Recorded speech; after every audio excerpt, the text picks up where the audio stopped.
Oi, meus amores, como é que vocês estão, né? Vamos lá, né? Dar continuidade às nossas videoaulas. Né? Como eu falei a semana passada, né? Na videoaula passada, já estava preparado, está tudo preparado para que a gente retomasse os conteúdos da segunda unidade, né? O primeiro conteúdo da segunda unidade é referente à Mesopotâmia, que eu dividi esse conteúdo em duas partes, porque é muito extensa. Apesar de que aqui é uma revisãozinha do conteúdo. Na segunda semana, né, de agosto, eu já vou começar a introduzir a terceira unidade. Mas aí, quando eu for iniciar a terceira unidade, eu ressalto, né, para que vocês fiquem com o livro da terceira unidade. Aqui, a gente vai dar continuidade às revisõezinhas, tá certo? Então, a primeira civilização que nós estudamos, né, quando iniciou a pandemia, foi a Mesopotâmia, em que a gente observa aqui que eu ilustrei com um mapa, né, com o mapa da região, né, e esse mapa da região ele vai ilustrar muito bem como essa região é uma região que era considerada uma região bastante fértil, né, produtiva. Era comum naquele período sempre ter a presença de um rio, até porque essas regiões eram regiões bastante desérticas, né? Então, para a gente entender um pouquinho, a civilização da Mesopotâmia, ela se divide em cidades-estados. Só relembrando, né? Então, as primeiras cidades da Mesopotâmia, elas foram governadas por reis. Né? Essas cidades-estados, eram unidades autônomas. Ou seja, né? O que é que isso quer dizer? Que elas eram independentes. Eram as cidades, só que uma tinha todas eram autônomas, né, com o governo e com forças militares próprios. Nas cidades eram instaladas em determinado território, né, e foram, por isso, chamadas de cidades-estado. Né? Quando um rei ele dominava outras cidades-estados, formava aí um reino. Né? Se dominasse povos diferentes, como fez, né, Hammurabi, ele aí fundava um verdadeiro império. Vocês recordam de Hammurabi, né? Eu vou colocar algumas nessa videoaula, eu não vou especificar sobre as questões do código, o que foi mais importante. Uma das coisas mais importantes que os mesopotâmicos, né, eles fizeram, né? Então, aqui, se vocês observam, já são os povos mesopotâmicos, né? E os que mais se destacaram naquele período foram os assírios, os babilônicos e os sumérios. Está aqui o mapa onde indica cada posição que cada povo dessa civilização ela ocupou. Então, aqui vocês observam que tem uma característica bastante importante, que eu fiz a divisão certinho, né, nesse quadro aqui, do que cada civilização ela contribuiu dentro do contexto no todo do Mesopotâmia. Né? Os sumérios, eles criam as cidades-estados independentes, as cidades-estados que foram criados a partir desse contexto foram o Uruk, Nipo e Lagash, né? Também teve o Patesi, que foi importante nesse período, que era a centralização do poder político, militar e religioso.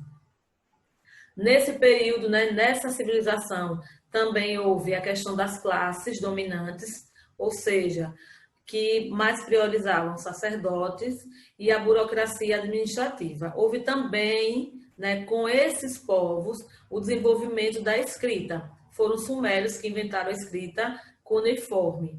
E também eles inventaram a roda. Então, só para vocês observarem, essa civilização foi caracterizada por várias realizações.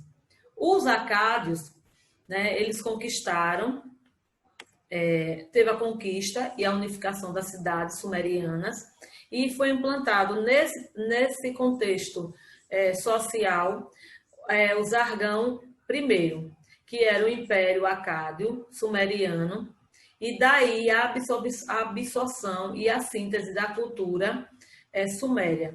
Né? Foi uma curta duração de revoltas e invasões estrangeiras com os acádios. Já os amoritas, né? Para a gente caracterizar algo que fosse importante no contexto dos amoritas, a gente vai destacar Hammurabi como rei da Babilônia, onde ele conquista aí a Mesopotâmia, e a formação do primeiro Império Babilônico. Também importante com os amoritas a criação de mais um sistema de leis e escritas, que esse sistema, vocês eu acho que lembram, que é muito bem especificado, que é o Código de Hammurabi. Com os amoritas também teve o declínio, a morte de Hammurabi. E aí houve a fragmentação e a invasão estrangeira. Os assírios, por fim, eles determinaram algo importante no período com os conflitos e invasões, que era um espírito, eles tinham um espírito muito guerreiro, né? O Império Assírio, houve a conquista da Mesopotâmia e a expansão territorial. Também é importante aqui destacar o Estado, que era um Estado militarista, né? Havia também a presença da violência, dos tributos e a escravização dos povos conquistados. Essa é a primeira civilização que ela já começa a escravizar aqueles povos que foram dominados. Até porque, dentro do contexto da civilização mesopotâmica, a gente vai caracterizar, se for para caracterizar cada um desses povos, a gente caracteriza os assírios como um povo bastante militar, né? Um povo guerreiro, um exército bastante consolidado. E também o fim do império entre as alianças dos medos e dos caldeus. Né? Aqui a gente tem os babilônicos, né? Segue aí a importância que foi o centro político, comercial e cultural, né? Há se destacar aí Nabucodonosor. Por quê? Porque ele faz a expansão territorial e grandes construções, né? Houve também, para a gente analisar, a conquista de Jerusalém e escravização dos hebreus, que isso aí é bastante relacionado lá no cativeiro da Babilônia, quando, se vocês tiverem acesso, ou se vocês já têm acesso à Bíblia, você vai observar que lá no livro ele vem destacando esse cativeiro da Babilônia. E o fim do império com a invasão e domínio dos persas. Né? Essas são as características principais desses povos da Mesopotâmia. Então, aqui mais uma vez os povos e onde eles vieram, onde vieram os sumérios, babilônios e os assírios, né? O Império Babilônico, ele tem maior extensão. Isso, a maior extensão que se deu foi no tempo de Hammurabi. O Império Assírio, a expansão máxima foi no governo, né? Na direção, no governo de Assurbanipal. E o terceiro Império Babilônico foi a maior em extensão no tempo de Nabucodonosor. Então, né? Aqui, se vocês observarem, é uma representação do Patenci. O que é o Patenci? A gente vai associar isso com as monarquias teocráticas. O monarca, ao mesmo tempo, era o monarca e também era o chefe religioso. Né? Aqui na imagem vocês vão observar que já está a representação dos zigurates, né? E como essa construção ela era bastante importante para os mesopotâmicos. A Mesopotâmia, né, é uma civilização, uma sociedade, era constituída uma sociedade hierarquizada. O que é que quer dizer isso? Vocês lembram quando todas as civilizações eu coloquei como um ponto-chave dentro da sociedade? É uma sociedade hierarquizada, uma sociedade em que cada camada social, cada uma, ela vem a ser submissa a que mais... a que está à sua frente. Então, como é que ficou constituída a sociedade mesopotâmica, né? Primeiro, lá no topo, os sacerdotes. Lembra no slide anterior que eu falei que o Patenci, ele era um chefe e, ao mesmo tempo, era um sacerdote. Então, ele ocupava na mesma pessoa, na mesma figura de uma pessoa, duas características importantes dessa civilização, né? Então, o sacerdote, ele estaria no topo. Depois, dentro desse contexto, se vocês observarem, houve a divisão, né? Que essa classe social de amarelo, ela é que realmente é a dominante. E pouco ela sofre influência dos outros, né? Os sacerdotes vêm logo no início, no topo, depois os aristocratas, os militares e os comerciantes. Abaixo dos comerciantes eram os artesãos, depois os camponeses e, por último, sempre em todas as civilizações está a figura, né? A representação dos escravos, né? O escravo era que desempenhava quase todas as funções, né? Que era estabelecida dentro da sociedade. Então, a Mesopotâmia a economia era bastante agrária e comercial, né? Eles cultivavam, se você ver, essa aí é uma representação, né? De como e o que eles cultivavam, né? Tem aqui no lado o estábulo, as próprias, uma criança, né?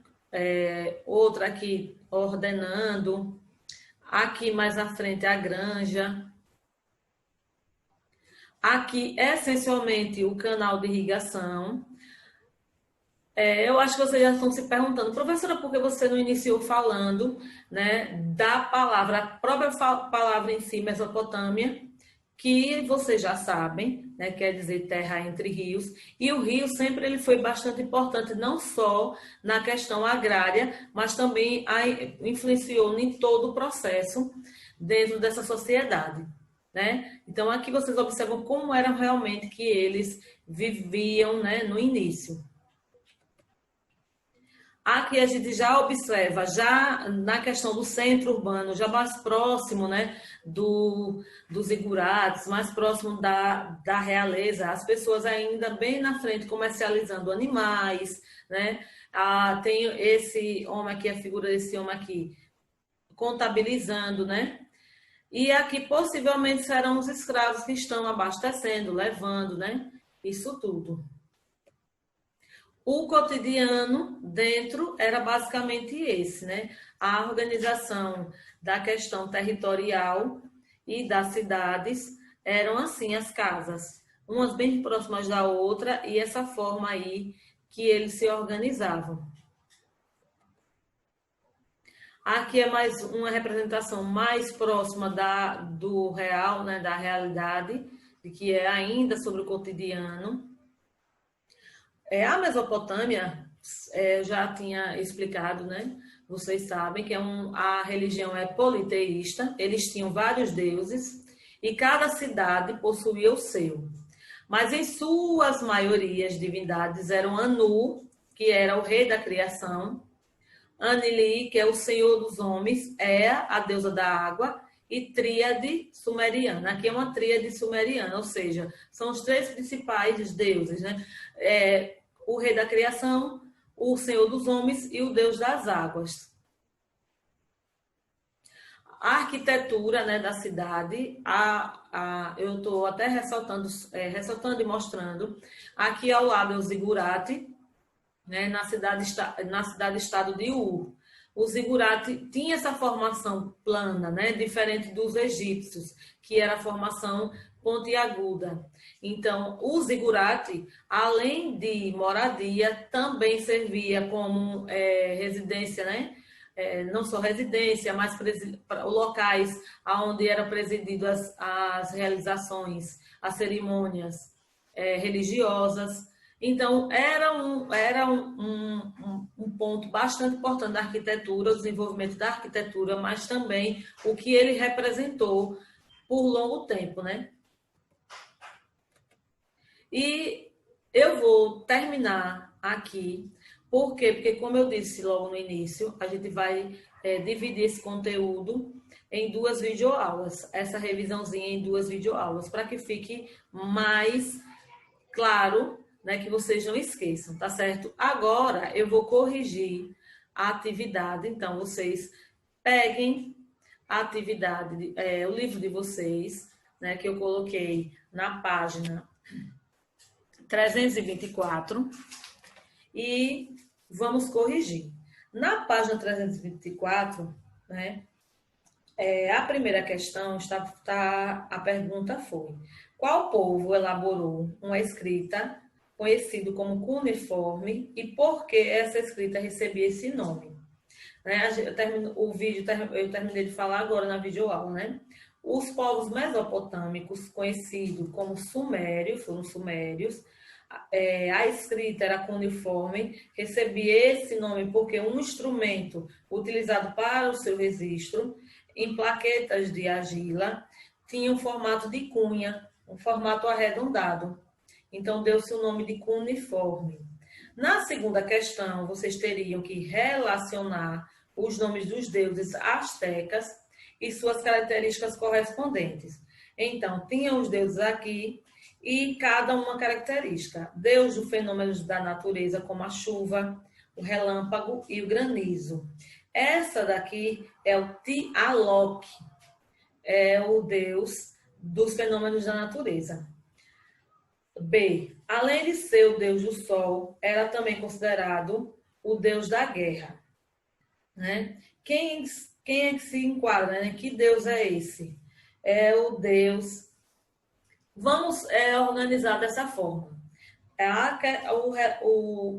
A segunda questão ficou C, D, B e A.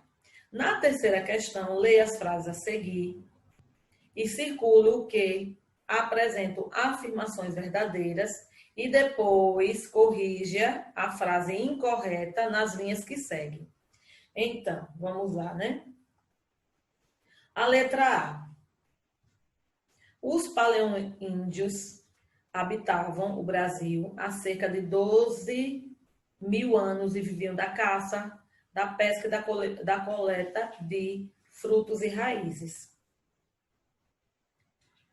Então a letra está correta, né? Na letra B, na língua tupi, sambaqui significa amontoado de coxas, corretíssimo. Na letra C, os povos indígenas do Brasil são pouco diversos e suas práticas tradicionais quase idênticas. Incorretíssima, né? Lembra lá, né, quando eu expliquei o porquê que não pode se caracterizar como povos indígenas, justamente por conta disso, porque os povos indígenas no Brasil, eles apresentam uma grande diversidade e cada um deles tem a sua própria prática tradicionais, suas tradições culturais. Então, a letra C está incorreta, somente a letra C, as demais estão corretas. Então, foi corrigido a atividade, né? Corrijam direitinho. Só lembrando a vocês, a próxima videoaula eu ainda vou complementar, né, a informação da Mesopotâmia para que a gente já inicie a terceira unidade, tá certo? Então, fiquem em casa, né? Já todos nós estamos juntos, viu? E até a próxima videoaula.